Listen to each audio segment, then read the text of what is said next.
while, and particularly that Lydia Thorpe stuff about white tears. It feels patronising, but then that's apparently my whiteness that can't understand what's going on here. Look, my blackness is totally and utterly confused. You know, this woke cancel culture, it's permeating through absolutely everywhere. You know, now we're seeing Collingwood as a team is totally going to be affected by this.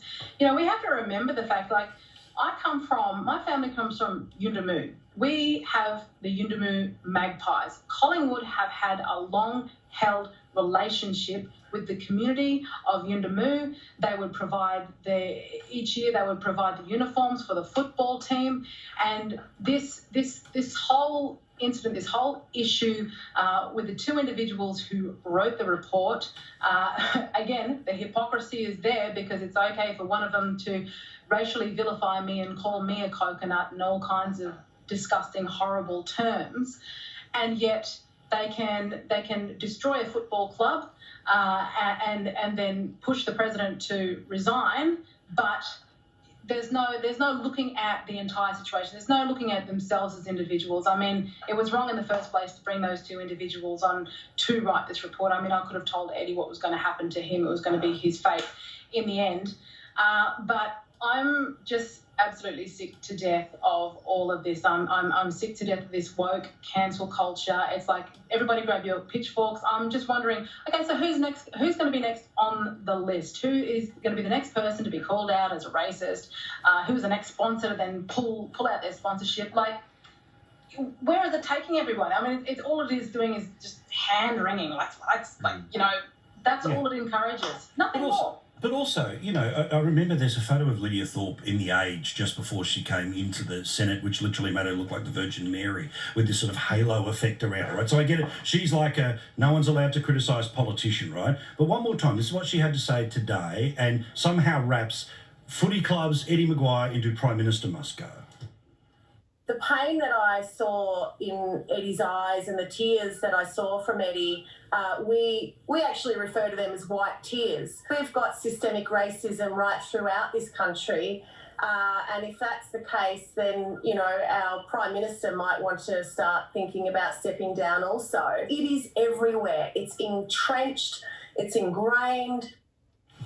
Jacinta, look, I mean, the concept of white tears, is it something that we need to all learn about here? Oh, apparently there's a whole raft of things now that, you know, blacktivists are making up with regard to white people. And if they were switched around and we talked about, well, those are black tears, you know, if it was, you know, if anyone had a go at an Aboriginal person who got up and pointed out it's because of their blackness, then that would be regarded as racist. And this idea that, I mean, Lydia is one of these individuals that completely and utterly ignores any kind of serious issue. You know, she scoots above the surface on these issues, on the issues of racism, making out as though they're bigger than what they are in this country. I mean, if we want to talk about racism, let's talk about activist racism, blacktivist racism toward white Australia, which is somehow acceptable, and we hear it all the time. We hear accusations being thrown around. You know, just because you are, if you're a white Australian, you're guilty because of the colour of your skin.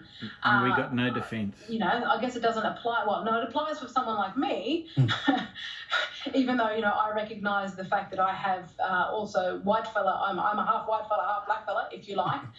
But I'm the wrong kind of black fella, if you like. So, you know, you can't have it both ways. You can't be of mixed heritage yourself and go around bagging out other white people. It's just, it's unbecoming, and it's not leadership to have that kind of attitude. I mean, Lydia has to remember she represents not just Aboriginal people when she's standing up in Parliament.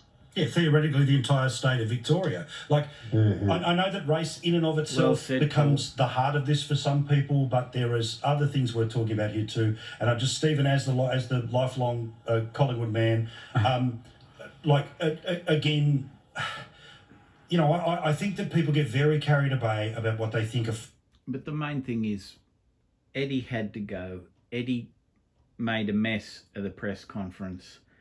The thing was about racism, and he made the whole press conference about him and the club, and he just had to go. And racism is systemic in many parts of Australia. There's no denying that.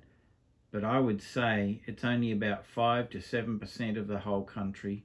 I don't think it's over 10%, because there's 90% of good Australians who jump on people saying the wrong thing these days, and we call them out at the clubs, at the hotels, saying, oh, you can't talk like that anymore. So I believe we all need to pause, we all need to calm down and just get back to being friendly towards each other, like Jacinta points out. Jacinta is the kind of Aboriginal, Indigenous spokesperson that we need, and we need more Indigenous leaders who can make an effort to see both sides and not be blacktivists, which is an interesting term that Jacinta used. So yeah, we need less blacktivists and less whiteivists too. We need moderates. We need moderates to go forward in Australia. And please, if you get a chance, have a look at Lord Reig's revised version of the Australian national anthem to be more inclusive of thanking the Indigenous community for this great nation, and also inclusive of the LGBTQ community, and also inclusive of our marvellous Anzacs and our past traditions in nation building. Follow me on Twitter at Lord Reags, LORD_Reags, REAGS, and follow me on Facebook, Lord Reags.